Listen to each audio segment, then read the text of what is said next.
Esta tarde vamos a ver la filosofía de la educación. Esto es la reflexión sobre la educación a través de la filosofía, es decir, buscando las causas últimas de lo que es la educación. Educar viene del griego educere, que significa educir, es decir, hacer salir, hacer surgir. ¿Qué es lo que se hace surgir de una persona para educarla? Aquellas capacidades que tiene para perfeccionar sus facultades superiores. Educar la vista o el oído en realidad no es educar, es hacer que mejore un poquito el no mirar, por ejemplo, a la luz de frente o tratar de escuchar con más atención. Pero no es solo el sentido el que se mejora, sino también el sentido como iluminado por la inteligencia. En realidad, la educación es sobre las facultades superiores, que son el intelecto y la voluntad. Estas facultades tienen capacidades de crecer. ¿Y cómo crecen? ¿Cómo se mejoran? A través de hábitos, no de costumbres, sino de virtudes. Los hábitos buenos se llaman virtudes. Y esos hábitos, en la inteligencia o en la voluntad, son los que van perfeccionando al hombre. ¿Cuáles son estos hábitos? Los hábitos de la inteligencia se dividen en dos tipos de hábitos, unos que son cuasi innatos y cuasi adquiridos, es decir, casi de carácter innato, o sea que nacemos con ellos, y casi de carácter adquirido. Este primer hábito de la inteligencia se llama hábito de los primeros principios, o nous, que viene del griego. Este intelecto de los primeros principios nos otorga el uso del principio de identidad. Todas las cosas son iguales a sí mismas. El principio de no contradicción. No se puede afirmar lo mismo de lo mismo en el mismo momento. El principio de causalidad. Todo efecto tiene una causa, es decir, aquellas bases de nuestro conocimiento intelectual. Los niños, si ustedes los han tratado, se van dando cuenta de estos primeros principios y los manejan ya muy bien cuando llegan a los 7 años. Saben que una cosa no es lo mismo que otra. Y cuando le dice uno a un niño, mira, ella es tu mamá, pero yo también, se queda como pensando y dice, no, ¿verdad? Porque está funcionando, aunque sea en ciernes, el principio de no contradicción. Si yo tengo una sola mamá, es esta y no un montón más. El intelecto también se desarrolla a través de dos hábitos adquiridos, más bien dos tipos de hábitos. Uno es la ciencia, pero las ciencias son muchas. Puede hablarse de la biología como ciencia, de la física como ciencia, de la matemática, de sus partes, la aritmética y la geometría. Puede hablarse también de las ciencias filosóficas. En sentido un poquito metafórico también se puede hablar de la gramática y de la historia, de la gramática más bien como arte, de la historia como cuasi ciencia, porque no hay demostraciones absolutas de los hechos históricos, sino recopilaciones por medio de testigos, etc. Y el hábito de la sabiduría es el propio de las ciencias filosóficas y de las ciencias teológicas. Entonces, estos tres hábitos perfeccionan a la inteligencia en su aspecto teórico o especulativo. Pero la inteligencia también tiene una función práctica. Es decir, que además de captar la verdad a través de los conceptos, también puede idear cosas nuevas. Y entonces ya no se trata de un concepto, sino de una idea. Por ejemplo, algún escultor, digamos Miguel Ángel, primero ideó cómo iba a ser la estatua del Moisés. Y en su ideación lo quiso sentado. Y así lo esculpió. Le puso una barba larga y un poquito abierta, etc. O sea, que tenía primero el modelo, que esa es la idea, y luego ya realizó el modelo. Muchos podemos tener un modelo muy bueno y una realización muy mala. ¿Por qué? Porque no dominamos el arte. Podemos imaginar a lo mejor cómo se debe de tocar una melodía y a la hora que nos dan el instrumento, entonces nos salen las notas falsas. O no seguimos el ritmo, etcétera, etcétera. ¿Por qué? Porque no tenemos ese arte. El arte, igual que la ciencia, se tiene que adquirir. Y el otro hábito, la otra virtud del intelecto en su dimensión práctica es la prudencia. La prudencia lo que hace es prever, por eso se llama prudente, al que primero piensa y luego actúa, es como prever el acto que uno va a ejecutar. Y al preverlo se le califica. Y se le califica, en este caso, en función de la moralidad. A mí me gusta mucho una mascada rosa que trae Alice. Pero si yo pienso que me la puedo apropiar, entonces antes de apropiármela y de encontrar la manera de engañarla para que me la dé o para que la ponga en un lugar y yo me la quede, antes de eso tengo que juzgar si es un acto correcto moralmente o incorrecto. Y entonces ya veo si de veras me la apropio o si le digo que está muy bonita, pero que ella se quede con su mascada y yo con la mía. Esto es lo que sucede en estos 5 hábitos o 5 virtudes que son realmente las que perfeccionan al hombre. ¿Cuál es entonces el desempeño? ¿Cuál es el papel que tiene que jugar el maestro o los padres en la educación? Debí decir al revés, porque los primeros titulares de la educación en realidad son los padres. Y luego ellos delegan un tipo de educación más técnica, digamos, a los maestros.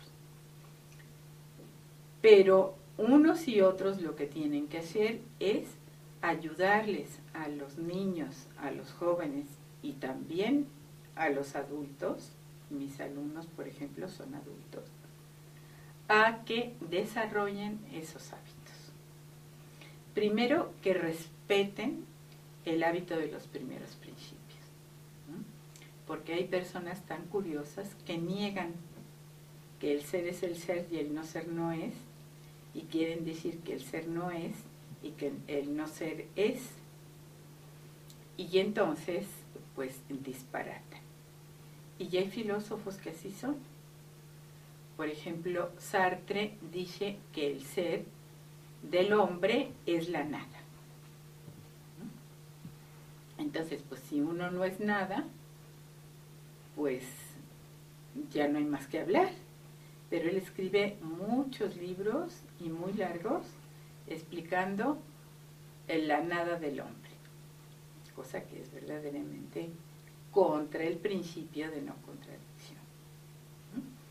El hombre dice es pura libertad. Bueno, ¿y la libertad de quién es? De la nada.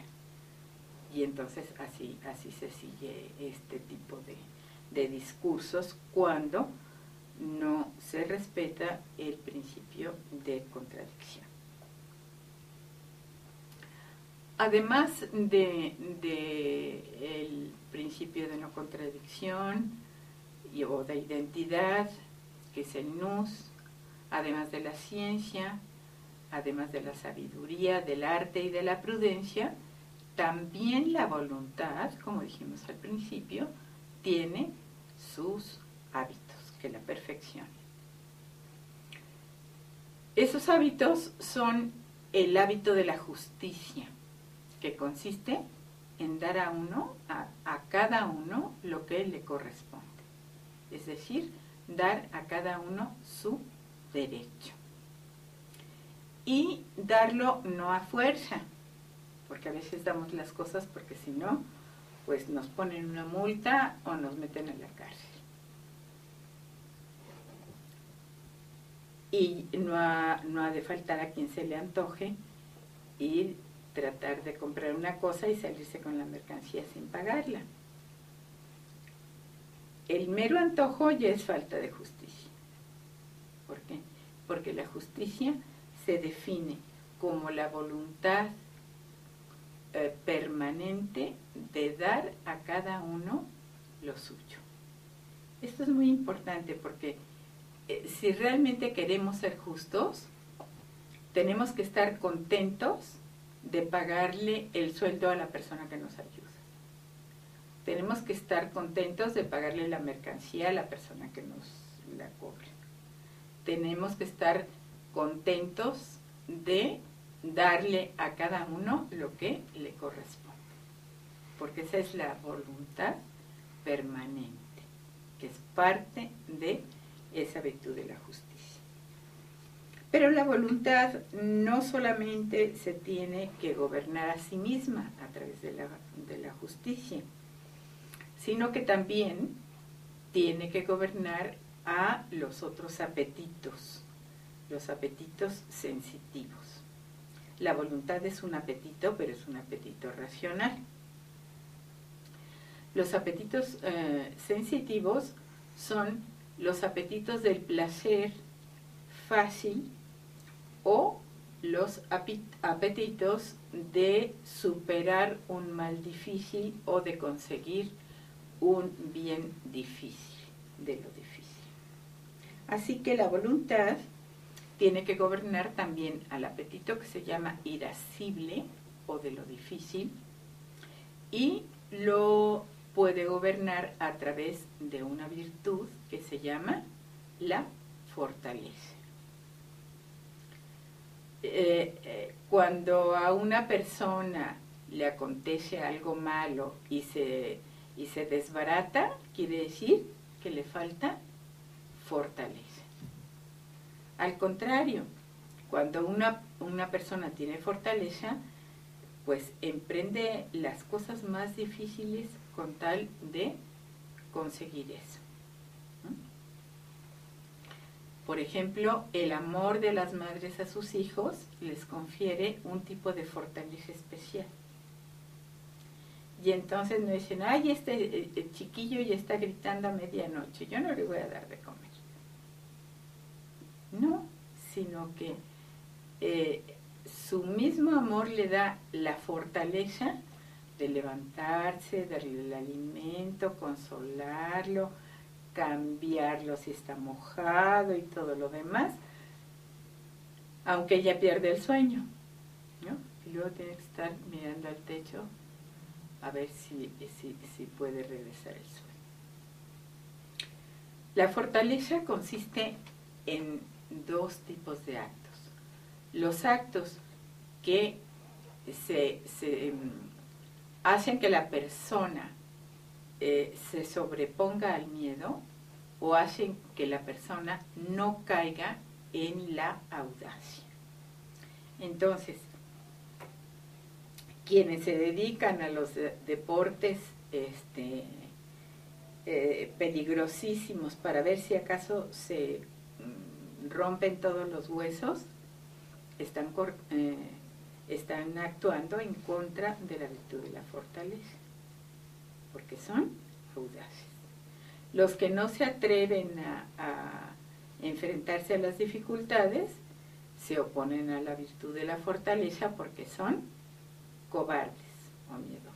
Entonces, los extremos que hay que evitar en la fortaleza son el miedo tanto como la audacia. Es un tipo de audacia, por ejemplo, el decir, ay, vamos a probar las drogas a ver qué tal nos va. ¿Por qué? Porque las drogas son un peligro enorme. Y no vale la pena probar una cosa tan peligrosa nada más por probarla. Es como si decimos, vamos a tirarnos de la azotea a ver qué tal nos va. No, pues nos va a ir muy mal, ¿verdad? ¿No? Son cosas muy tontas de probar. A través de la virtud de la templanza es como la voluntad gobierna a las pasiones del apetito concupiscible. Las pasiones del apetito concupiscible, las principales se dividen en dos tipos, en las pasiones del alimento y de la bebida. Entonces, las personas que no tienen templanza, por ejemplo, pues son los comelones que nunca acaban de comer porque nunca se sacian, los antiguos romanos que tenían junto al comedor una habitación para vomitar, porque no les bastaba con comer una vez, sino que ya que habían comido de todo y se sentían llenos, pues eran bulímicos, ¿verdad? Iban a vomitar y volvían a empezar a comer. Qué cosa tan horrible, ¿verdad? Es hasta desagradable pensarlo. Y también la templanza corresponde a el gobierno del sexo. Las personas que no gobiernan sus apetitos sexuales, pues son más o menos como los que no gobiernan los apetitos del alimento y de la bebida, pero peor, bueno, la bebida no digamos, pues imagínense una persona con un hábito de alcoholismo o lo que sea, pero las personas que no gobiernan su apetito sexual, entonces no tienen la virtud de la templanza, sino que son destemplados. Y como los vicios son como una vertiente hacia abajo, por la que cada vez el placer es menos y se busca más en otros vicios peores, pues así aparecen los violadores, los pederastas, los homosexuales. Nadie nace homosexual. Esas son cosas de los que defienden la homosexualidad. Nadie nace homosexual. Las personas nacen con una naturaleza y tienen que atenerse a ella. Uno no va a cambiar porque quiera. Yo porque quiera no voy a ser un señor. Yo porque quiera no voy a ser un pájaro y me voy a echar a volar a ver qué me pasa. Entonces la voluntad y la libertad están determinados por la naturaleza. Yo no puedo convertirme en caimán si veo un caimán que me va a morder y yo decía, bueno, pues yo ahorita, como me siento caimán y decido ser caimán, me voy a poner con el caimán a las patadas. Me va a ir muy mal. Porque la naturaleza no depende del querer, sino del ser. Bien, entonces estas son las virtudes que se deben de adquirir y se deben de cuidar para ser una persona educada. ¿Cuáles son entonces las causas de la educación? Toda ciencia se pregunta por las causas de algo. ¿Y cuáles son las causas de la educación? La causa material es aquello en lo que se da la educación. ¿Cuál es el sujeto de la educación? Pues el educando, ya sea el hijo, ya sea el alumno. Es él el que se va a desarrollar. ¿Cuál es la causa formal de la educación? Pues la adquisición de los distintos hábitos. Si se trata de la educación del intelecto, pues los hábitos intelectuales. Si se trata de la educación de la voluntad, pues los hábitos de la voluntad. Esa es la causa formal. ¿Quién es la causa eficiente? Es decir, ¿quién es el que otorga esas virtudes? Y fíjense que esto es muy interesante. Resulta que la causa eficiente principal es el mismo educando. No hay manera de educar a alguien que no quiere educarse. Entonces lo primero que hay que hacer es decirle al educando, mira, te estoy diciendo esto para que tú seas mejor, para que tu inteligencia funcione mejor, para que tu voluntad quiera lo que debe de querer, etcétera, etcétera. Es decir, hay que motivar al educando porque él es fundamentalmente el que se va a educar. Los padres o los maestros son causas instrumentales, o sea, a través de ellos se convence al propio educando de que se eduque. Por eso, aunque parezca raro, la mejor educación es la autoeducación. Si uno está interesado y empeñado en conocer algo, lo va a conocer muy bien. Si no, por más que se lo repitan en la clase y le digan y le tornen, pues no lo va a hacer. Yo tuve que estar en una ocasión supliendo a una amiga mía que era directora de una escuela. Tenían desde kinder hasta preparatoria. Y me fui a una ciudad hasta el norte a desempeñar ese cargo. A mí no me gustan las escuelas, yo nunca fui a la escuela. Pero, en fin, la vida le hace a uno hacer cosas que no pensaría. Y me quedé horrorizada cuando pasé por una de las clases de primaria y los pobres niños estaban repitiendo las tablas de sumar. 2 y 1, 3, 3 y 1, 4. Yo dije, pero qué horror, si la memoria es para ayudar a la inteligencia y no al revés. Está bien las tablas de multiplicar, ¿no? Porque es más fácil sabérselas que empezar a sumar. Pero las tablas de sumar, ¿en qué cabeza cabe? ¿Verdad? Pues en la de los maestros de primaria. En fin, se habla mucho de educación, pero pocos en realidad saben en qué consiste la educación. Con esto terminaríamos la primera parte de esta sesión.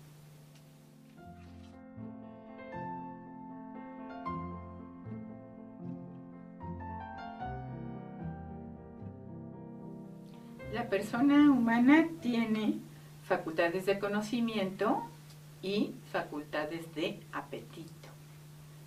Las facultades del conocimiento tienden al ser en cuanto inteligible.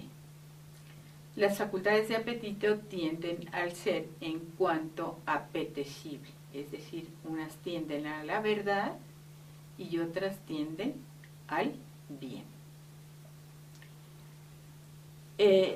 Conocer, se dice desde los griegos, es hacerse otro en cuanto otro, o bien captar a otro en sí mismo. Es decir, si yo conozco a alguno de ustedes o los conozco a los dos, es que ya capté quiénes son, pero no por eso me los comí. No es una captación brutal como la del alimento, sino que es una captación muy fina que se da de forma a forma, no de materia a materia, sino de forma a forma, es decir, de esencia a esencia. Incluso los animales conocen de manera inmaterial. Cuando el perro conoce a un gato, no es que se lo haya comido, ni siquiera que lo tenga que ir a tocar, sino que lo ve, lo huele y capta que es un gato. ¿Cómo lo capta? De una manera inmaterial. Y no solo eso, sino que además los animalitos, sobre todo los superiores, ya tienen sentidos internos. Por ejemplo, la imaginación. Cuando el perro vuelve a ver al gato, ya tiene su imagen y la compara. Y es como si dijera, no dice, pero es como si dijera, ay, a ti ya te conocí. Y si ya lo conoce de muchas veces, incluso van conviviendo perros y gatos. Mi hermana tenía un perro, un pastor que era muy listo, y a mi sobrina le había regalado su novio un gato. Y el perro en la noche acurrucaba al gato y lo metía debajo de su cuello, y así lo protegía. Cuando iba mi nietecita, la nieta directa de mi hermana, que es una niña que está enferma, le decía a mi hermana al perro, Alfa, espanta a Benito, porque así se llamaba el gato. Y entonces Alfa le ladraba de un modo tan especial que el gato salía corriendo del jardín para que la niña no le cayeran pelos de gato ni nada, ni le hiciera ninguna maldad del gato. Y el perrito se quedaba ahí muy, muy tranquilo. O sea que lo conocía, lo apapachaba y lo mandaba fuera cuando era necesario. Bien. Tanto los humanos como los animales entonces tienen conocimiento sensible y captan esas formas sensiblemente. Los humanos además conocen también intelectualmente, y entonces no solamente se quedan en las imágenes, sino que llegan a las ideas. En tanto que el conocimiento tiene por objeto aprender o captar lo ajeno, el apetito tiene por objeto el tender o orientarse hacia el bien. Los apetitos sensitivos, y tanto del hombre como de los irracionales, son los bienes sensibles. Si nosotros vemos en una dulcería mexicana una serie de dulces, naranjas encurtidas, limones rellenos de coquito y muchas otras variedades de frutas azucaradas, ay, se nos antojan mucho, ¿verdad? Bueno, pues cuando el perro huele carne cruda, también se le antoja mucho. ¿Por qué? Porque es algo bueno para él, así como para nosotros el dulce es algo bueno, desde luego sin exceso, como cualquier cosa, también para el perro el olor de la carne es algo bueno, apetecible. Y eso lo captan con los apetitos sensitivos, con el concupiscible y con el irascible. Con el irascible, ¿cómo? Cuando hay un pedazo chiquito de carne y hay dos perros que se la quieren comer, pues se tienen que pelear. Se enoja uno contra el otro porque quieren lo mismo. Y no saben eso de compartir ni de repartir, sino que tienen que pelearse. Los humanos tienden no solo a los bienes sensitivos, sino también a los bienes intelectuales, a los bienes voluntarios. Entonces, pueden querer con la voluntad de tal manera que eso los aparte de las tendencias a los apetitos sensitivos. No totalmente, pero en algún momento sí. Y eso es lo que hacemos todos los días. Algún sacrificio de algo por hacer algo que nos conviene más. Levantarse temprano es una cosa espantosa. Comer a deshoras también. Tener que trasladarse lejos también. Tener un horario no se diga. En fin. Pero lo hacemos ¿por qué? Pues porque queremos alcanzar otras metas que son más importantes y también porque queremos contribuir al bien común, ¿no? Yo creo que las personas que se dedican a la vagancia en algún momento se han de poner a pensar, bueno, ¿y yo con qué estoy contribuyendo al bien común? ¿No? Yo nada más venga y nada de toma.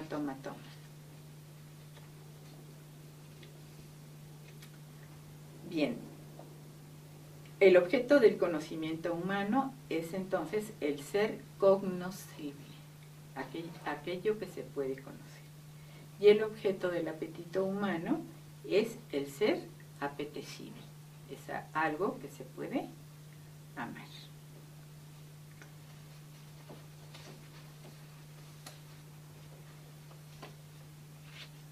Ahora vamos a ver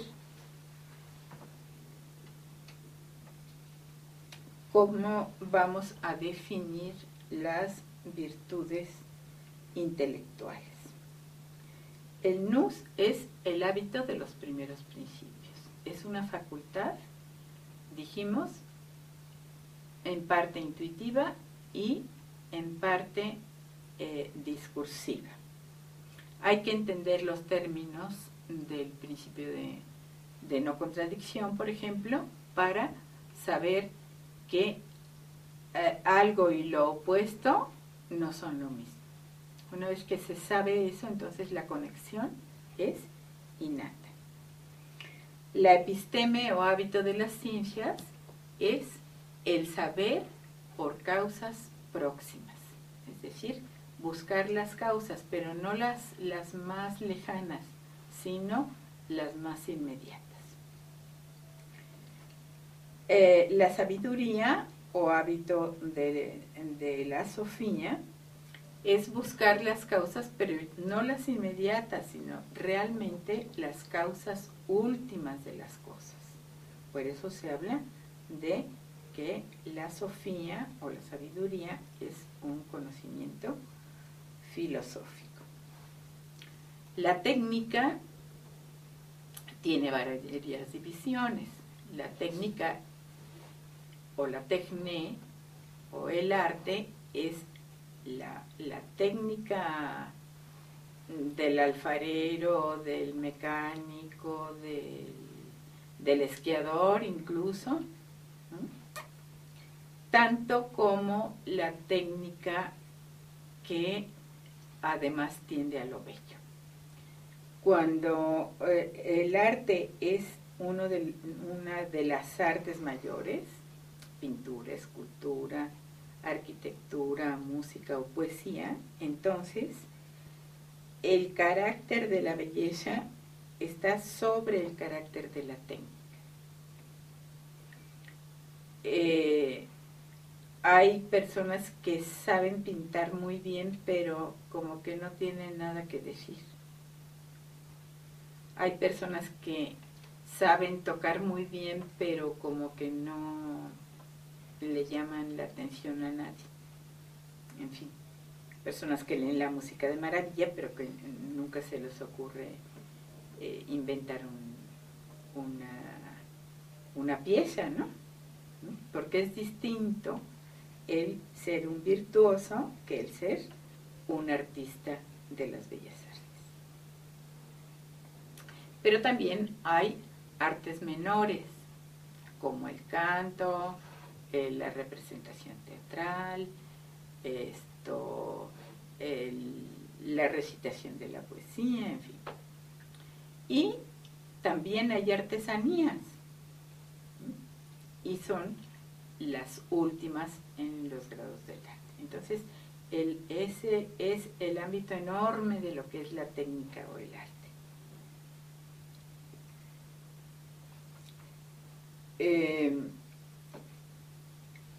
La prudencia es un hábito intelectual, a pesar de que se dice generalmente que es una virtud moral. En realidad pertenece al intelecto, pero al intelecto práctico. Y es como decía Platón, el auriga del caballo, el que va montado. ¿Qué es lo que hace el que monta el caballo? Lo va dirigiendo, no lo deja que se vaya por donde quiera, sino que lo va dirigiendo. ¿Qué es lo que hace la prudencia? Ilumina prácticamente lo que estamos por hacer y nos dice si es correcto o si es incorrecto, si es esto mejor que lo otro, etc. Y no deja de haber una prudencia que se llama prudencia mala, que es la que recomendaba este filósofo italiano. Se me olvidó cómo se llama. Maquiavelo. Es la prudencia maquiavélica. Hay que ser prudente, decía Maquiavelo, para poder gobernar y que nadie te interrumpa en el gobierno. Y el gobernante no tiene por qué ser bueno. Lo que tiene que hacer es siempre pensar en continuar siendo gobernante. Su libro importantísimo, aunque malísimo porque predica lo malo, es El Príncipe.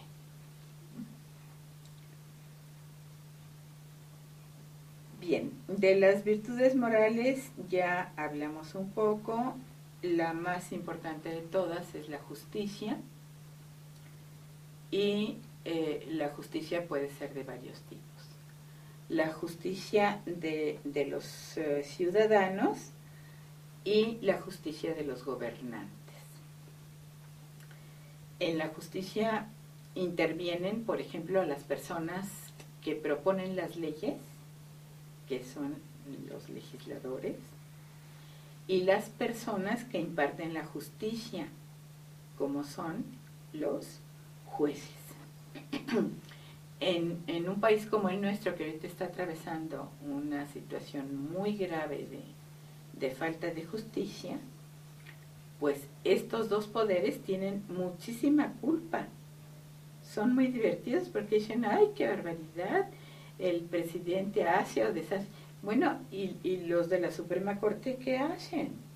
Porque tienen un montón de jueces vendidos, unos juzgados que no funcionan, los legisladores se tardan siglos en aprobar las leyes, etcétera, etcétera. Y bueno, después todos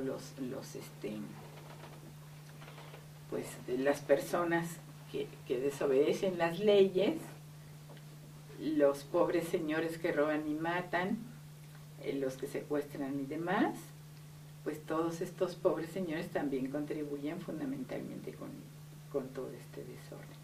Pero no lo harían si estos dos poderes también ayudaran a mitigar este mal tan grave. Bueno, pues con eso terminamos esta segunda parte de la lección de hoy.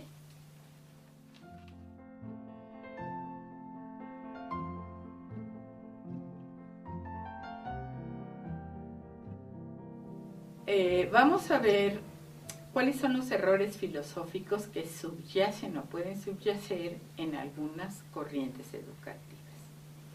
Por ejemplo, hay errores de carácter económico, como el marxismo o como el capitalismo liberal. Son dos extremos. El capitalismo liberal procura que haya gente que acumule dinero, porque entonces pues puede haber más riqueza en el país, se pueden dar más empleos, etcétera, etcétera. Pero un exceso en esa acumulación de los capitales en pocas personas es una cosa mala para todos los demás. No se trata de que luego vayan y lo repartan, no, sino que se pongan legislaciones y se pongan mecanismos de tal manera que las personas puedan crecer en riqueza y no esté la riqueza nada más en unas cuantas personas que tienen capitales increíbles. Por el contrario está el marxismo. Si el capitalismo es malo, el marxismo le gana. El marxismo lo que dice es que el capital es algo muy malo y que lo que hay se tiene que repartir entre todos. ¿Qué es lo que genera esto? Pues una corrupción terrible y además una vagancia más terrible todavía. Yo estuve en Rusia cuando todavía era comunista, ¿no? Y antes estuve en Bulgaria y tuve oportunidad de platicar con algunas personas. Y un muchachito nos platicaba. Bueno, ¿y a ustedes cómo les repartieron las cosas? No, pues a mi papá le tocó un departamento. Ay, qué bueno. ¿Y tu papá vive? No. ¿Y les dejó el departamento a ustedes? Sí, pero no oficialmente porque eso no se puede. Pero ya se lo habían quedado, claro. Entonces, una repartición, pero luego ya cada quien se organiza como puede. Había ventas de todo tipo de cosas raras, que la gente no sé de dónde sacaba, pero las sacaba. Las tiendas estaban desiertas, o sea, de mercancía, no de personas que quisieran comprar. En fin, todo era bastante extraño. Siendo un país muy pobre y pequeñito, nos dieron unas comidas impresionantes. Y luego el banquete final del Congreso Mundial fue como el de ningún país capitalista, ¿eh? Unas vajillas de porcelana idénticas para 4,000 personas. Unos vasos de cristal idénticos para 4,000 personas. Una comida, bueno, extraordinaria. Meseros elegantísimos. Traca. Entonces, qué cosa más absurda.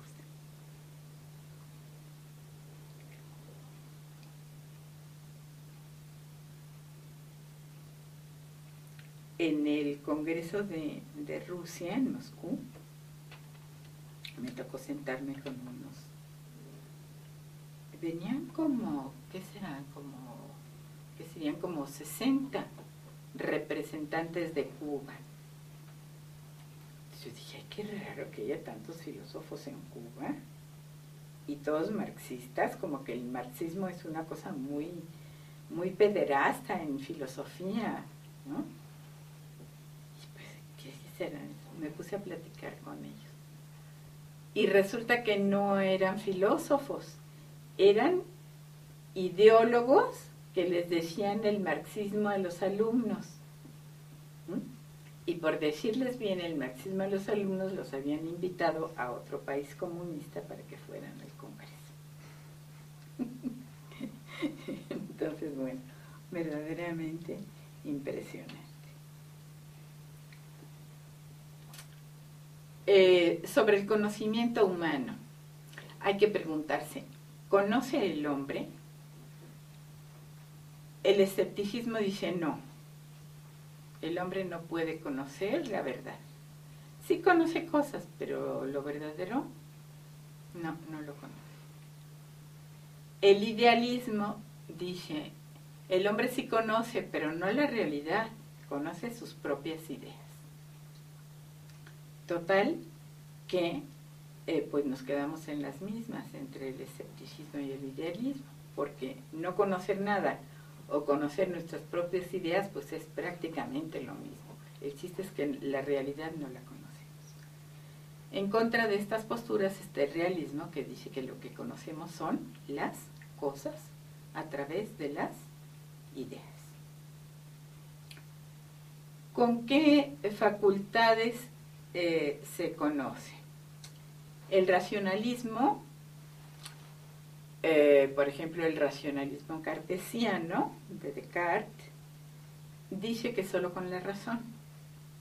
En cambio, el empirismo, como el empirismo griego y que vuelve a resurgir en cada época, dice que solo conocemos con los sentidos.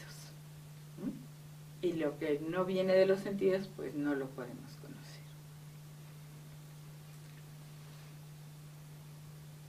La siguiente pregunta que nos plantearíamos es, ¿con qué facultades se conoce? ¿O por medio de qué facultades conoce la persona humana? El racionalismo dice, es que no, esta pregunta ya la hicimos, pero no les dije cuál es la postura del realismo. El realismo dice que se conoce con los sentidos y también con el intelecto. Es decir, que las personas humanas tenemos que pasar por el conocimiento de los sentidos para llegar al conocimiento intelectual. No quiere decir que tengamos que conocer con todos los sentidos. Bastan algunos o alguno, ¿no? Ya vimos cómo en la historia Helen Keller, que no veía ni oía, sin embargo, a través de los demás sentidos pudo aprender muchísimas cosas, ¿no? La siguiente pregunta sería, ¿cómo es Dios o qué es Dios? El ateísmo dice, Dios no existe. El panteísmo dice, todo lo que existe es parte de Dios. Estos han de ser muy felices pensando que todos somos parte de Dios. Qué bonito, ¿no? Lástima que no participemos de su omnipotencia. El dualismo, estos son los hinduistas principalmente. Dicen que hay un Dios del bien y un Dios del mal. También son los gnósticos y los maniqueos. No sé si hayan sabido que San Agustín de Hipona era maniqueo, fue maniqueo. Y luego se encontró con un hombre que hablaba muy bien, que era Ambrosio, y entonces ya encontró la verdad. El realismo que dice que existe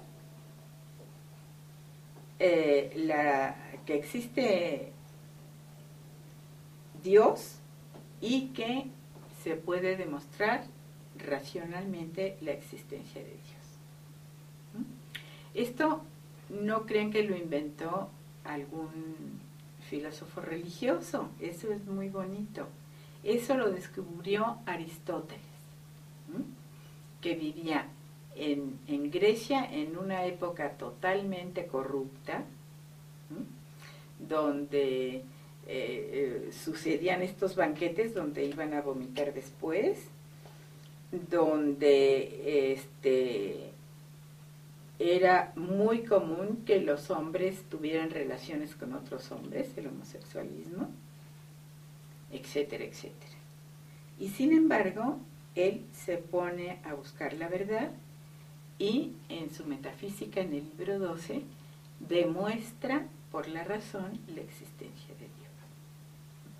Es una cosa muy impresionante. Y pues con eso mismo se demuestra que el hombre es capaz de encontrar racionalmente la existencia de Dios. Viene otra pregunta ya acerca del hombre. ¿Qué es el hombre? Hay dos tipos de monismos. Dicen que dos posturas dicen que el hombre está hecho de una sola substancia. Unos dicen que el hombre es pura materia y otros dicen que el hombre es puro espíritu. Los materialistas dicen que es pura materia. Y pues es muy difícil pensar que sea pura materia porque la materia que piensa como que es algo más que materia, ¿no? Los espiritualistas están, yo creo que peor, porque si el hombre fuera puro espíritu, pues no habría tiendas ni de ropa, ni de comida, ni de casa, todo saldría sobrando. El realismo dice que el hombre es una realidad compuesta de materia prima, o sea, de un límite que limita a la forma substancial, que es el alma. Este dualismo es de unión substancial. Hay otro dualismo de unión accidental, que es el cartesiano. Descartes decía que el hombre es cuerpo y alma, pero como si fueran dos substancias. Y entonces, para poder explicar esto, estaba muy preocupado para encontrar dónde se conectaban accidentalmente el cuerpo y el alma. Y como había una glándula en aquel entonces, siglo XVII, por ahí, que no habían encontrado los fisiólogos para qué servía, que era la glándula pineal, él discurrió que el cuerpo y el alma se unían en la glándula pineal, lo cual es verdaderamente muy chistoso. Un hombre tan inteligente como Descartes, que era un gran matemático, extraordinario matemático, extraordinario geómetra, fue el inventor de las abscisas y las ordenadas, ¿cómo se llama eso? Bueno, es lo que se utiliza para hacer los planos. Gracias a él podemos saber en qué uso horario estamos y en qué latitud estamos, etc. Porque encontró la manera de plasmar el tiempo en el espacio a través de los usos horarios y de dividir la Tierra según la postura que estuviera tomando respecto al Sol. Bueno, sin embargo, para saber lo que es el hombre, pues no lo supo. La siguiente pregunta sería, ¿cuál es la meta del hombre? ¿Para qué es el hombre? ¿A qué está ordenado el hombre? Los hedonistas, que significan aquellos que piensan que la meta del hombre es el placer, dicen que el fin del hombre es el placer. Y luego dicen que de todas maneras conviene moderarlo, porque hay placeres que causan dolores, entonces eso es como que no conviene mucho. Por ejemplo, va uno a nadar a la playa Y entonces hay que levantarse tempranito para llegar a buscar un lugar cerca del mar y lo que sea. Hay que llevarse una maleta a cuestas. Hay que caminar 2 o 3 kilómetros para llegar al mar. Cuando uno llega al mar ya llega asado, ampulado y demás. Se sienta uno, se acaba de asar y de ampular, se mete al mar, las ampollas se empiezan a reventar y se llenan de sal. No conviene, eso no conviene, dicen los hedonistas. No vale la pena porque es mucho dolor por tan poco placer, ¿no? Pero si nos ponemos a pensar en todo, pues realmente acaban siendo sumamente medidos los pobres hedonistas. ¿Por qué? Porque si hay que buscar placeres sin dolor, pues eso es un poquito difícil. El estoicismo es lo contrario del hedonismo. Dicen que la situación mejor para el hombre es un estado que le llaman ataraxia. Esa ataraxia consiste en estar exentos de placer y de dolor. Entonces, estar por encima del placer y del dolor. Un tipo de estoicistas son estos hindúes que se acuestan en su cama de clavos porque ya llegaron a la ataraxia, entonces se abstraen tanto del placer como del dolor. Kant dice que el fin del hombre es cumplir el deber por el puro deber. A esto se le llama rigorismo moral. Para el marxismo, el fin del hombre es llegar al paraíso sin clases, que prometió un señor. Y sin embargo ellos están esperando a llegar a ese paraíso. ¿Qué va a haber en ese paraíso?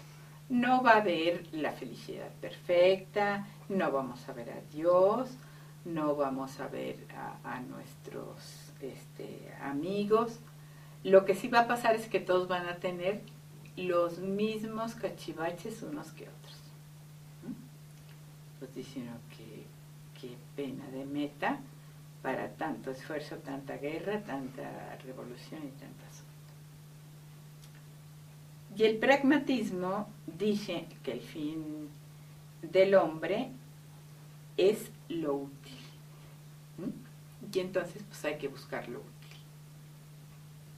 ¿Qué dice el realismo?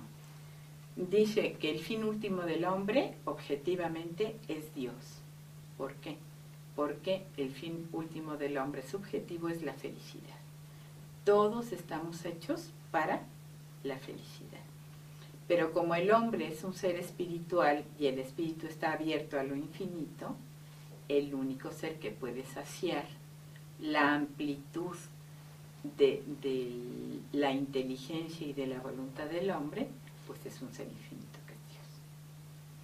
Y con esto terminamos esta parte.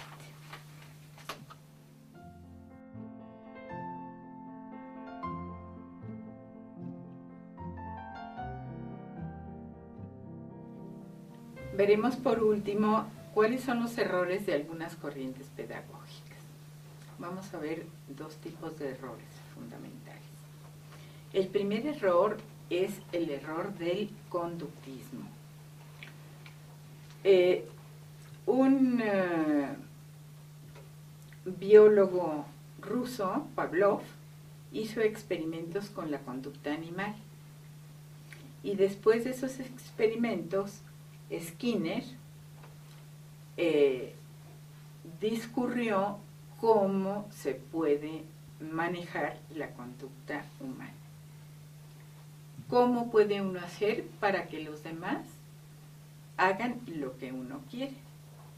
Y la respuesta pues es muy sencilla, manipulándolos. ¿Qué es la manipulación? La manipulación consiste en hacer que otro actúe sin la debida reflexión y que siga su pasión sin pensar, que actúe porque sí. Fíjense qué fácil es la manipulación, porque la gente, una cosa, lo que le da muchísima pereza es pensar y decidir. Muchachos, vámonos a Xochimilco y no entremos a clase. Y entonces hay un alguien que entusiasma a un montón de gente, se van a Xochimilco sin saber ni a qué, ni por qué no entraron a clase. Pero ahí van, ¿eh? Y ya hay manipuladores extraordinarios. De manera que en cuanto hay una persona que no sabe reflexionar y que le da un poco de pereza decidir, pues está en las manos de los manipuladores. El conductismo se aplica a la educación para darles un arma a los maestros en contra del grupo. Como el grupo es de muchos y el maestro no es más que uno, pues hay que darle armas al maestro. Entonces, ¿qué es lo que hace? Manipular al grupo. Si hay 3 o 4 chiquillos latosos, entonces encuentra una técnica para ponerlos en ridículo y que los demás los abucheen. Fíjense qué cosa tan maligna, ¿verdad? Es una defensa, pero muy fea. El conductismo fue la novedad pedagógica de los países capitalistas, habiendo surgido la Unión Americana. Como los grupos se hacían ya muy grandes, sobre todo en América, pues entonces a los profesores había que darles armas pedagógicas y esta fue el arma de aquella época.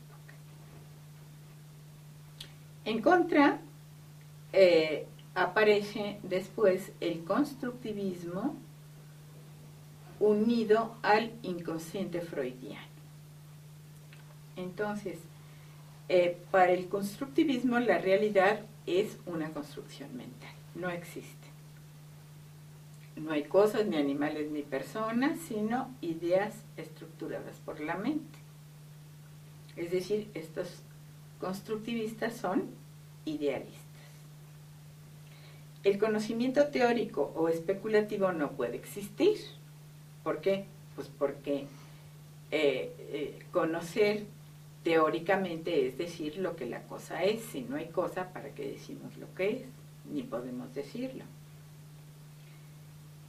Pero lo que sí puede existir es la verdad práctica, porque la verdad práctica transforma unas cosas que aunque no sean, las podemos cambiar.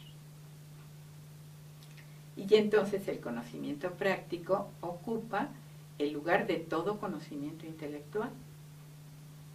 Por eso los constructivistas trabajan en grupo. ¿Por qué? Porque la verdad práctica es más fácil de alcanzar en grupo. ¿Por qué? Porque la verdad práctica no se refiere a lo que es así necesariamente, como es la verdad especulativa, sino a lo que puede transformarse. Y entonces, mientras más gente haya, pues más fácil es discurrir cómo transformar una cosa en otra. Es decir, cómo solucionar problemas prácticos. ¿Sí? Por ejemplo, en los juegos de niños, yo no sé si ustedes, nosotros jugábamos mucho a policías y ladrones, ¿no? Entonces nos reuníamos los policías o nos reuníamos los ladrones según el papel que nos tocara y entre todos discurríamos cómo fastidiar a los otros. Y discurríamos mucho mejor muchos que uno. ¿Por qué? Porque era un asunto práctico.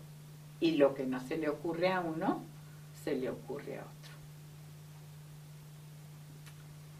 Pero, pues estos constructivistas reducen todo a los asuntos prácticos. Y entonces los colegios Montessori, Piaget, etcétera, lo que hacen es poner a los niños a que discurran cómo resolver problemas, lo cual es muy bueno. Pero si se quedan en los asuntos prácticos, nunca van a poder llegar a la ciencia, ni menos a la sabiduría. Se van a quedar en ser artesanos o personas que resuelvan problemas prácticos. Nada más. Y esa es la educación que estamos recibiendo ahorita.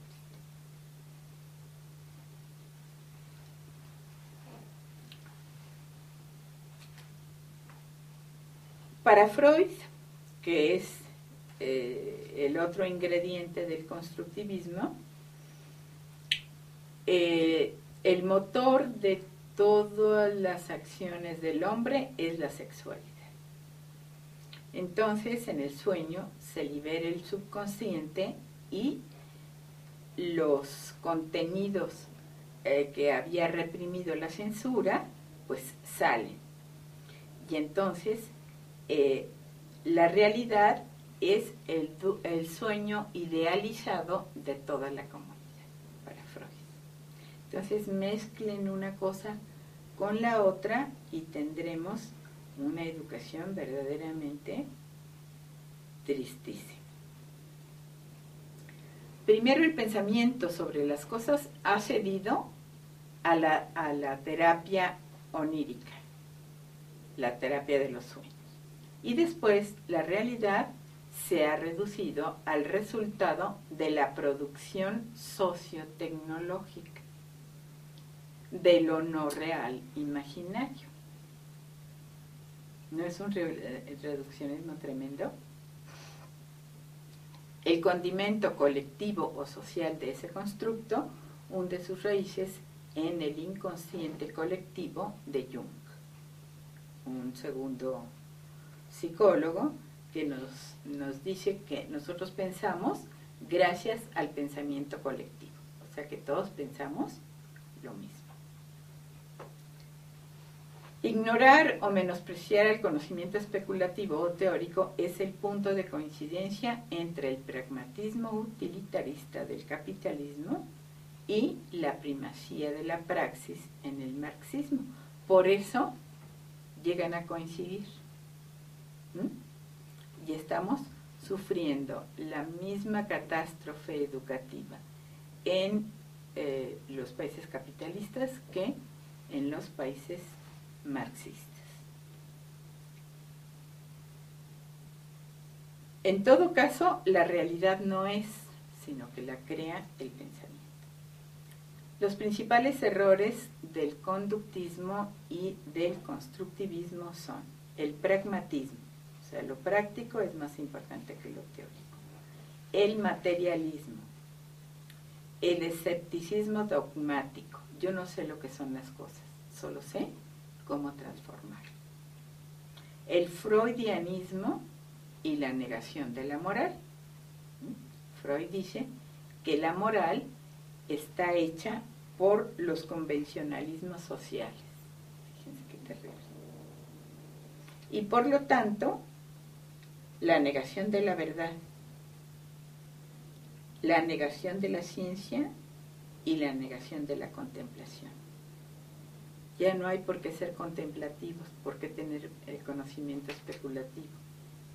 Hay que hacer, transformar. Y fíjense, si uno hace cosas que no sabe para qué fin son, y el fin es algo que tenemos que contemplar antes de hacerlo, pues ¿qué es lo que estamos llegando a conseguir con tanta transformación? Basura. El problema no es cómo escoger la basura o dónde tirarla, es no estar produciendo basura.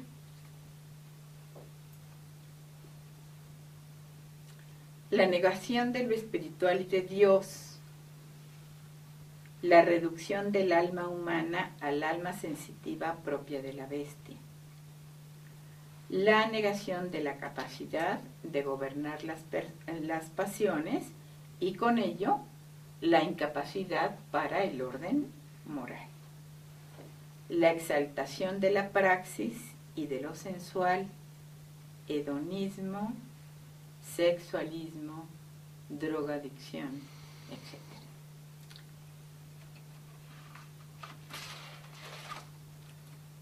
Estos pedagogos, especialmente en los países capitalistas, consideran a las escuelas como meras empresas de servicio. El alumno es el consumidor. Los docentes y los programas y las calificaciones deben subordinarse a las encuestas que muestran el parecer de los alumnos, porque él es el cliente, el alumno. Y yo me pregunto, ¿alguien querría consultar a un médico educado según su propio parecer y el de sus condiscípulos? No parece lógico. Muchas gracias.